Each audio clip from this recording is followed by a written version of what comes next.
Hello दोस्तों, welcome to my channel Umrao classes. दोस्तों, पिछली क्लास पर हमने बात की थी अर्थ के आधार पर शब्द के भेद। तो मैंने इसके अंतर्गत इसके 4 भेद बताए थे: तद्भव, तत्सम, देशज और विदेशज। ठीक है, तो आज हम इसके कुछ उपभेद के विषय में हम जान लेते हैं। तो इसके उपभेद होते हैं 2। ठीक है, इन उपभेदों के विषय में जान लेते हैं। अगर दोस्तों आपने अभी तक हमारा चैनल सब्सक्राइब नहीं किया है तो ज़रूर सब्सक्राइब कर लें, ताकि आपके जो आने वाले एग्ज़ाम हैं आपकी उनकी सी तैयारी बहुत अच्छे से हो सके। चलिए दोस्तों, वीडियो को शुरू करते हैं। तो हम बात करते हैं उपभेद जो अर्थ के आधार पर होते हैं। तो इसके 2 उपभेद होते हैं। ठीक है, कौन कौन से उपभेद होते हैं उसके विषय में हम देख लेते हैं। तो पहला उपभेद होता है संकर या द्विज। इसको क्या बोलते हैं? संकर या द्विज। और दूसरे भेद को बोलते हैं अनुकरणात्मक। क्या बोलते हैं? अनुकरणात्मक। ठीक है, इसके अंतर्गत सबसे पहला अभेद आता है संकर या द्विज। संकर या द्विज किसे कहते हैं? ठीक है, तो संकर या द्विज किसे में बात करते हैं तो वे शब्द जो 2 भाषाओं के योग से बने होते हैं उन्हें द्विज या संकर बोलते हैं। कैसे 2 भाषाओं का योग होता है? ठीक है, तो जो एक जैसे मान लो मैंने बताया था ना कि कई कई शब्द कहीं कहीं से लिए जाते हैं। तो ठीक है, जैसे मैंने बात कर दी डबल रोटी। ठीक है, तो डबल रोटी 2 शब्दों से मिलकर बना हुआ है, डबल और रोटी। ठीक है, तो जो डबल शब्द है ये आपका इंग्लिश वर्ड है। कौन सा वर्ड है? अंग्रेजी का शब्द है। और जो रोटी शब्द है ये देशज है। तो ये आपका संकर या द्विज हो गया, इन 2 शब्दों के मेल से बना हुआ है। ठीक है, तो इसे हम संकर या द्विज बोलते हैं। चलिए आगे देखते हैं कुछ और उदाहरण। जैसे हम बात करते हैं रेलगाड़ी। ठीक है, तो रेलगाड़ी ये 2 शब्द मिलकर बना हुआ है रेलगाड़ी। तो ये शब्द हो जाता है संकर या द्विज। जैसे बात करते हैं अजायब घर। ठीक है, तो अजायब और धन घर, ये 2 शब्द अजायब और घर मिलकर के क्या बना आपका?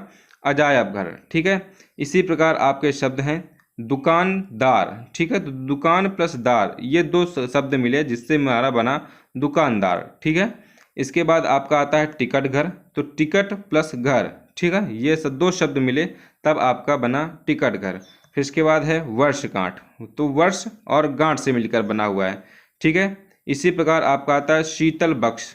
ठीक है, तो ये सारे जो आपके शब्द हैं ये आपके संकर या द्विज कहलाते हैं। ठीक है, चलिए, तो जैसे स्टेशन मास्टर हो गया। ठीक है, तो स्टेशन मास्टर, स्टेशन और मास्टर, तो स्टेशन वाला अंग्रेजी से और मास्टर फारसी से। तो ये जो शब्द हो गए स्टेशन मास्टर, ये सब संकर और द्विज के अंतर्गत आते हैं। जैसे आधार कार्ड हो गया, तो आधार हिंदी हो गया, कार्ड अंग्रेजी हो गया। ठीक, तो ये जो सारे शब्द हो गए ये आपके आते हैं संकर या द्विज के अंतर्गत। ठीक है, इसके बाद जो इसका दूसरा उपभेद है उसके विषय में अगर हम बात कर लेते हैं। ठीक है, तो दूसरा भेद मैंने इसका बताया था कि दूसरा भेद होता है अनुकरणात्मक। क्या होता है?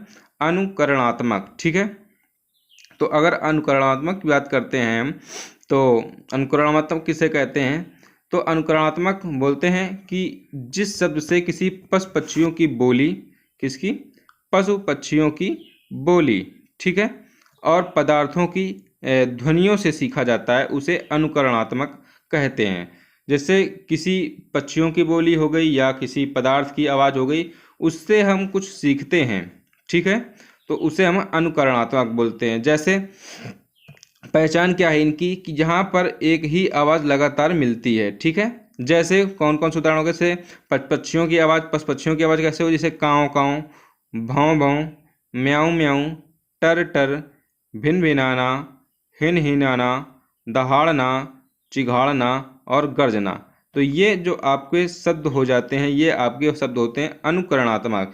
इसी प्रकार हम बात करते हैं पदार्थों की आवाज़। तो पदार्थों की आवाज़ कैसी होती है? जैसे कुछ बजता है तो टन टन, जैसे टन टन हो जाता है। पानी बरसने में आपका टप टप की आवाज़ होती है। ठीक, खटखट हो गया, खन खन हो गया, छन छन हो गया।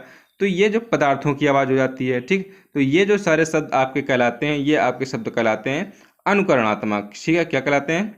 अनुकरणात्मक। तो ये रहे आपके जो शब्द के भेद जो आपके अर्थ के आधार पर मैंने उत्पत्ति के आधार पर बताए थे। अब हम बात करते हैं अर्थ के आधार पर शब्द के भेद। ठीक है, तो चलिए हम लोग बात करते हैं अर्थ के आधार पर शब्द के भेद कितने होते हैं। तो अर्थ के आधार पर मैंने शब्द के भेद बताए थे। कितने भेद होते हैं? 3 भेद होते हैं। ठीक है, इसको हम और एक नाम से जानते हैं कि शब्द शक्ति के अनुसार कितने भेद होते हैं। ठीक है, तो शब्द शक्ति के अनुसार या कह दें या अर्थ के आधार पर शब्द के भेद कह दें तो होते हैं 3। ठीक, कौन कौन से होते हैं? एक होता है अभिधा, एक होता है लक्षणा, एक होता है व्यंजना। ठीक, अभिधा को हम वाचक भी बोलते हैं, लक्षणा को लाक्षणिक और व्यंजना को व्यंग भी बोलते हैं। ठीक है, तो सबसे पहले हम बात करते हैं वाचक की। ठीक है, वाचक या अभिधा। ठीक, तो जो आपका अभिधा होता है, अगर हम अभिधा की बात करते हैं तो वे शब्द जिनका सीधा शाब्दिक अर्थ लिया जाता है।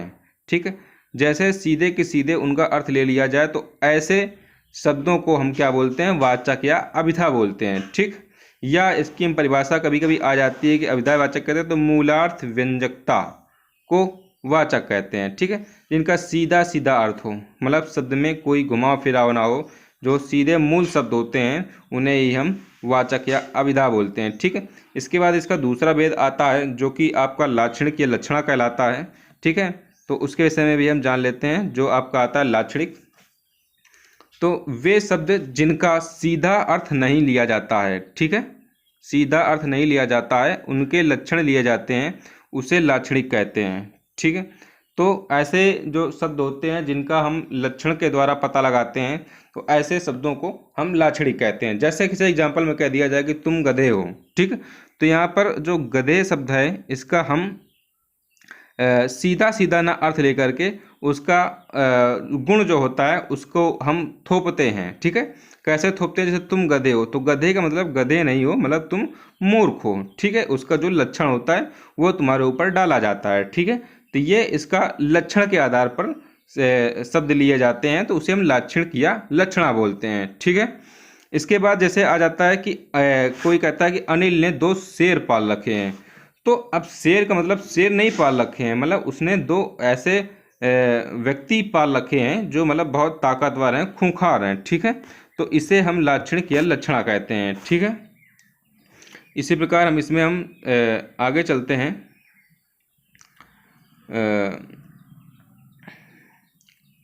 अच्छा, इसमें लक्षणों की बात, लक्षणों में जो हमेशा ज़्यादातर इसमें जीव जंतुओं के लक्षण लिए जाते हैं। ठीक है, इसके बाद हम बात करते हैं व्यंजना की। किसकी करते हैं? व्यंजना की। तो व्यंजना ना तो वाच्यार्थ होते हैं और ना ही लक्षणार्थ। ठीक है, ये दोनों ही नहीं होते, ना तो वाच्यार्थ होते हैं, ना तो इनका सीधा सीधा अर्थ लिया जाता है, ना ये लक्षणार्थ होते हैं, ना तो इनका लक्षण के आधार पर लिया जाता है। ठीक है, बल्कि इनका अर्थ दोनों के अर्थ से भिन्न होता है। कैसे? जैसे एग्जाम्पल लिया है कि 8 बजे हैं, तो 8 बजे हैं का मतलब ये टाइम को डिनोट नहीं कर रहा है कि नहीं हाँ टाइम में 8 बजे हैं। 8 बजे हैं का मतलब इनका कुछ सेंस है कि नहीं 8 बजे हैं, 8 बजे की कुछ प्लानिंग होगी। तो इससे ये लोग जो कोडिंग वर्ड होते हैं, नहीं क्या कहते हैं कि कोड पे बात करते हैं, तो वही चीज़ होती है यहाँ पर कि 8 बजे हैं, मतलब 8 बजे का कुछ इनका प्लान होगा। ठीक है, तो इस प्रकार से इन्होंने इंडिकेट किया कि 8 बजे हैं, तो 8 बजे का कुछ प्लान रहा होगा इनका। ठीक है, तो इस प्रकार ये व्यंजना को दर्शाता है, सीधा ना मूलार्थ लेता है ना वाच्यार्थ लेता है। ठीक है, जैसे एग्जाम्पल कर दिया जाए कि एक चोर रात में अपने साथी से कहता है कि रात कितनी अंधेरी है।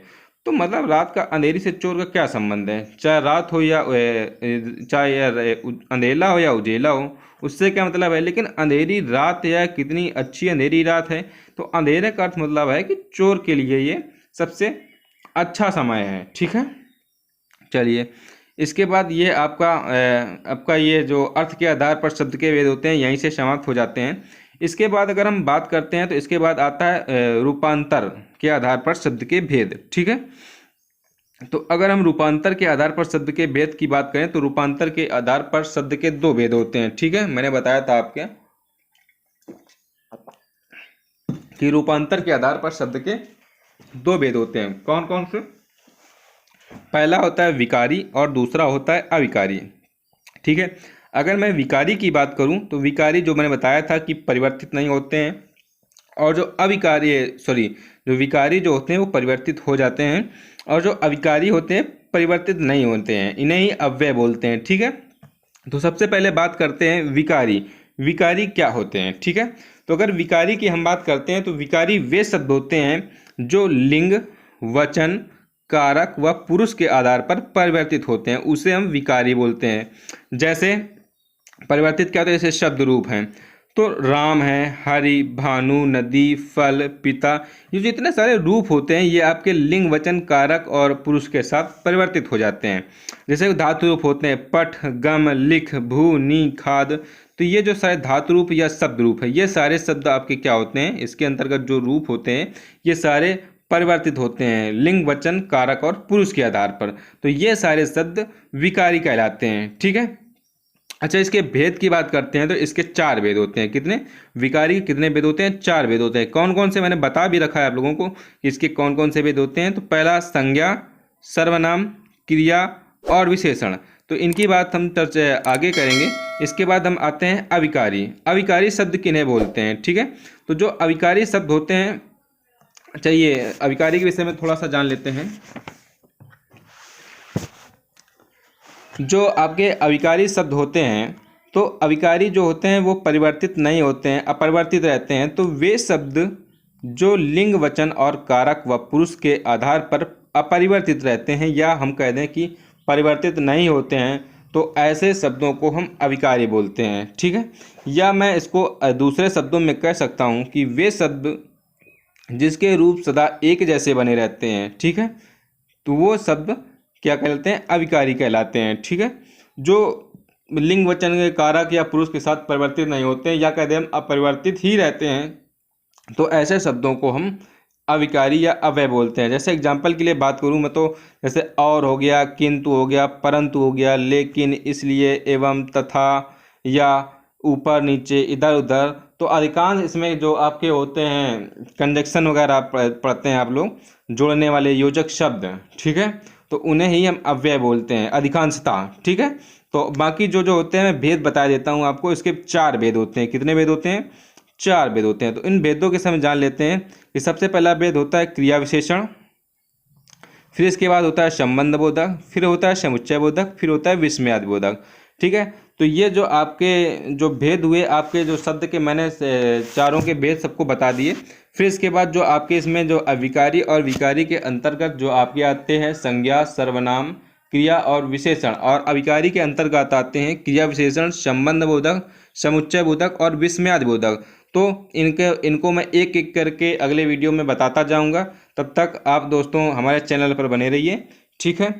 तो अभी तक अगर आप दोस्तों आपने हमारे चैनल को सब्सक्राइब नहीं किया तो आप ज़रूर सब्सक्राइब कर लीजिए, क्योंकि हमारे वीडियोस जो होते हैं सभी आपके एग्ज़ाम के दृष्टि से बहुत महत्वपूर्ण है।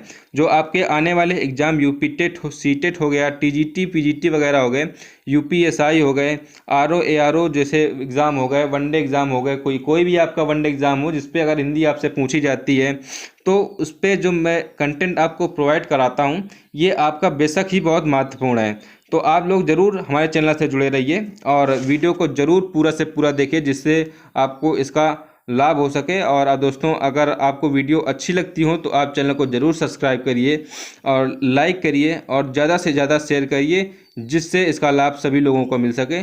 चलिए दोस्तों, आज के लिए इतना ही। आज की वीडियो ज़रूर छोटी है, फिर भी कल से मैं दोस्तों प्रयास करूँगा कि मैं थोड़ी वीडियो को बड़ी रखूँ। चलिए दोस्तों, तब तक के लिए धन्यवाद।